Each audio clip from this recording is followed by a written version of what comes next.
है। तो पहली बात तो ये जानते हैं समास कहते किसे हैं। मैंने कल बताया था कि समास दो शब्दों के मेल से बना है। समास स्वयं ही दो शब्दों के मेल से बना है।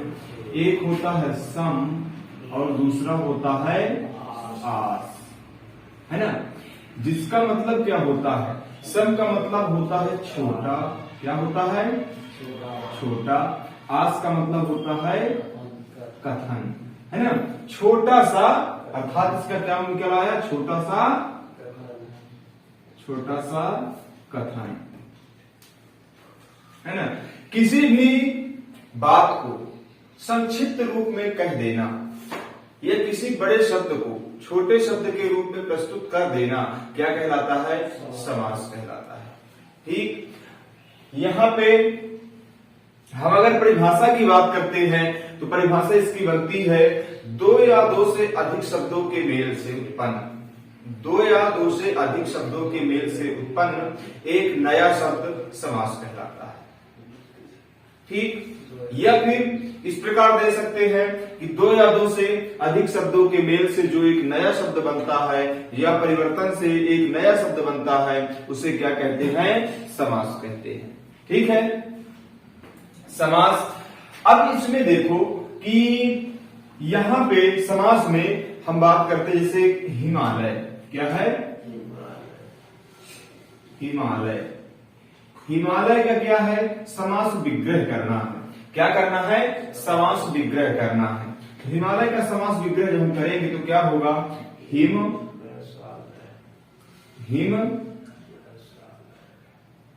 का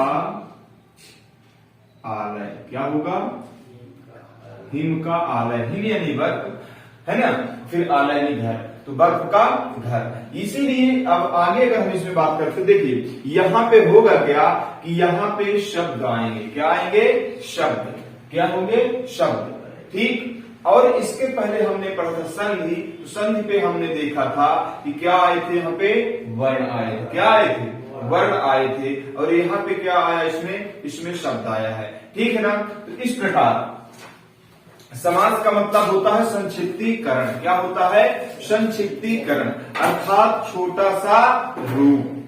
ठीक, संक्षिप्तीकरण।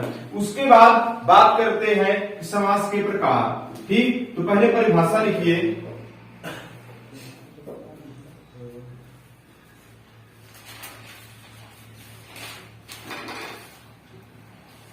परिभाषा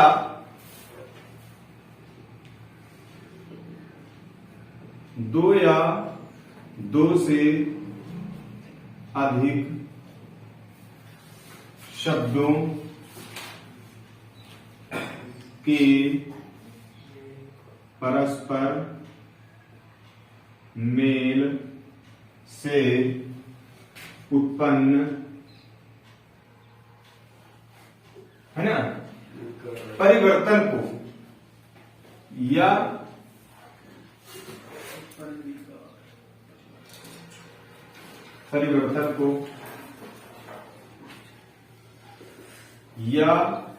नए शब्द को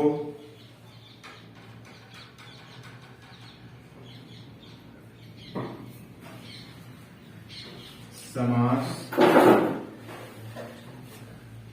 कहते हैं। ठीक, अब रही बात ये कि समास, अब देखिए इसमें क्या है, जैसे मैंने कहा विद्यालय, क्या कहा, विद्यालय। विद्यालय का समास विग्रह क्या होगा, विद्या का आलय या कि विद्या के लिए आलय, क्या होगा इसमें, विद्या के लिए, विद्या के लिए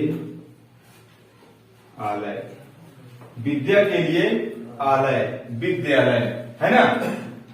यहां पे देखने योग्य बात यह है कि इसमें दो पद होते हैं। पहला पद होगा जिसे बोलेंगे पूर्व पद, इसे क्या बोलेंगे, पूर्व पद।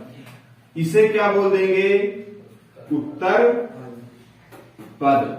लेकिन ये बीच में क्या है, तो बीच में आता है विभक्ति चिन्ह, क्या बोल देते हैं इसे, विभक्ति। ठीक है। तो पहला जो पद होगा उसे पूर्व पद, दूसरा जो पद होगा उसे उत्तर पद बोलेंगे। ठीक, तो ये है। इसके बाद इसके प्रकार पढ़ते हैं, तो हम बड़े लेवल में जाते हैं, तो बड़े लेवल में देखते हैं कि समास 106 प्रकार की होती है, लेकिन हमको यहाँ पे देखना है नॉर्मल में, तो समास कितने प्रकार की होती है। समास के प्रकार सबसे बड़ी बात 106 प्रकार की होती है, ये सारी करते हैं नहीं, ईसाई भी नहीं आती है। सारी लैंग्वेज नहीं रहता ईसाई जिसमें जैसे इसको पीएचडी करना है या इसको फिर और आगे बढ़ना है, उसमें होता है सब। समास के प्रकार कितने प्रकार की, ये 6 प्रकार की होती है। नंबर 1 अव्ययी भाव समास, फिर तत्पुरुष समास,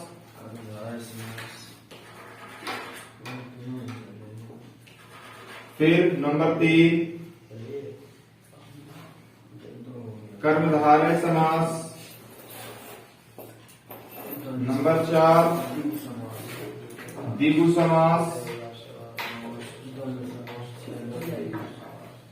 नंबर 5 द्वंद्व समास, और नंबर 6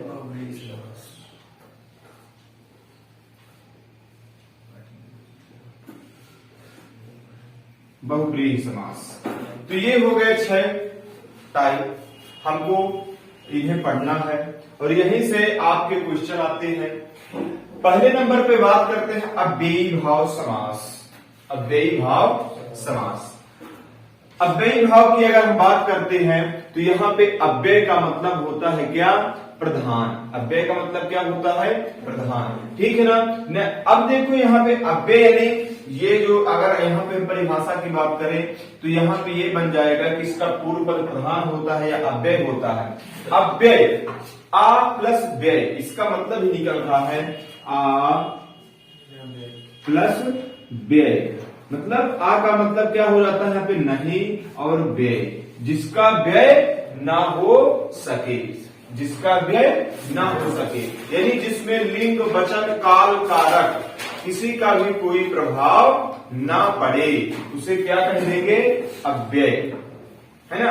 इसमें ना तो लिंग का, स्त्रीलिंग पुल्लिंग, ना तो कारक का, ना ही कर्ता का, ना ही कर्म का, ना ही क्रिया का, किसी भी प्रकार से कुछ भी इसमें इफेक्ट नहीं पड़ता, इसलिए क्या होता है ये अव्ययी भाव समास।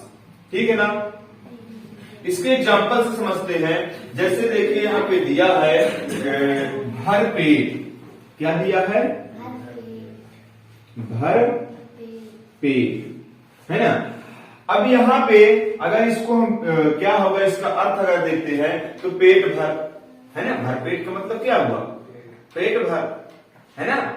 अब इसमें क्या हुआ, भर जो शब्द है ये आपका एक उपसर्ग है और ये अव्यय है। अब देखिए इसको अगर हम देखते हैं कि अगर मान लीजिए भर पेट के साथ जुड़ गया, है ना।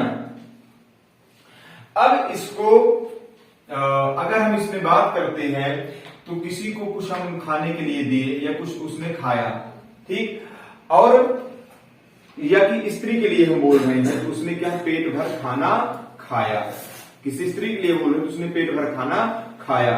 अब पुरुष के लिए बोल रहे तो उसने भी पेट भर खाना खाया, उसको कोई प्रभाव पड़ा, भर पेट में उसने भर पेट खाना खाया, उसने भर पेट खाना खाया।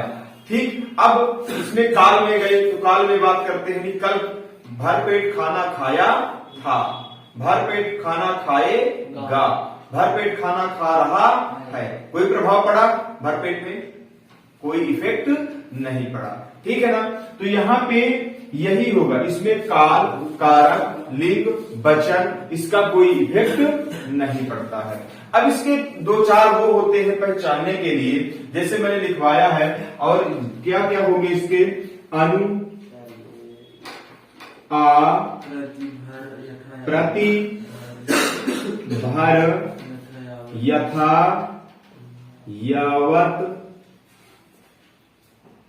है।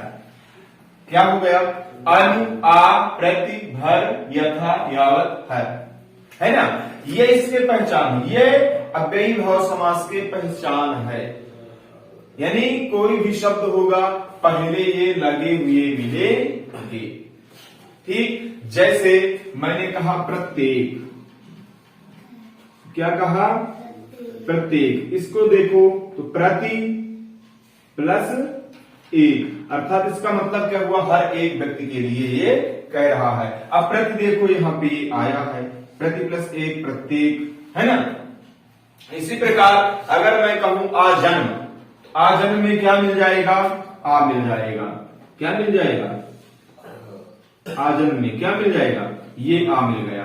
ठीक, और भी एग्जाम्पल जैसे है यथाशक्ति, यथाशक्ति में यथा मिल गया।